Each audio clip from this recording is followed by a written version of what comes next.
that. Tell me about some of the challenges that you are facing, because that's the crux of it, is that I think people, when they come into the music industry, they look at this and they say, I want to be a rock star, and I'm going to blink my eyes and I'm going to become a rock star.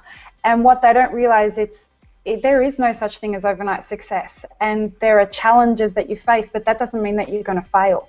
The challenges are there to help you learn how to be in this for longer. So talk to us about some of the challenges that you were faced with.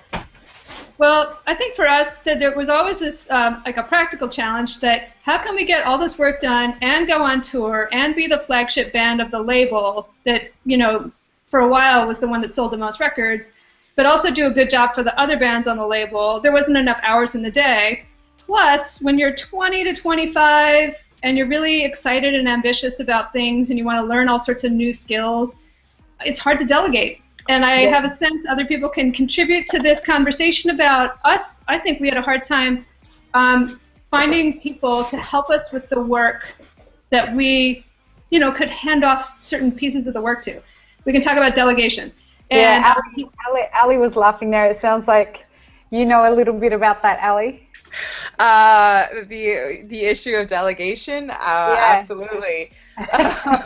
Well, just the 20 to 25 window too, because I can look back on being a little bit of a control freak over a couple of tours, and that ultimately leading to a lot of shit not getting done. And isn't that the part of learning how to be in business? You know. You know, none of us really are taught, well, you want to be an artist. We come into this to do music, don't we? We don't come in this to run businesses. None of us really, I guess, figured I'm going to run a business that's successful and etc. And that's why I'm getting into music, because I want to run a business. No, you get into music because you want to do music. And then you find you have to learn how to delegate and manage money and take measurements and do all this shit. And you're like, I didn't sign up for this.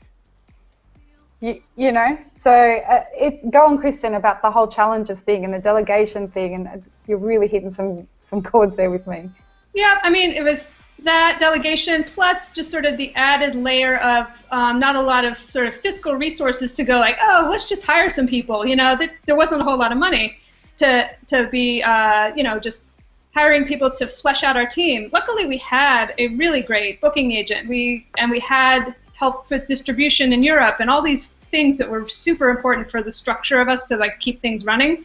But as you pointed out, and others will probably echo, is that you, in a certain time frame, and unless you went to business school, and they probably don't even teach you that here, it's like you have to learn about managing your time and not getting so wrapped up in the details that striving for perfection, letting, you know, then you're not eating because you've lost track of time.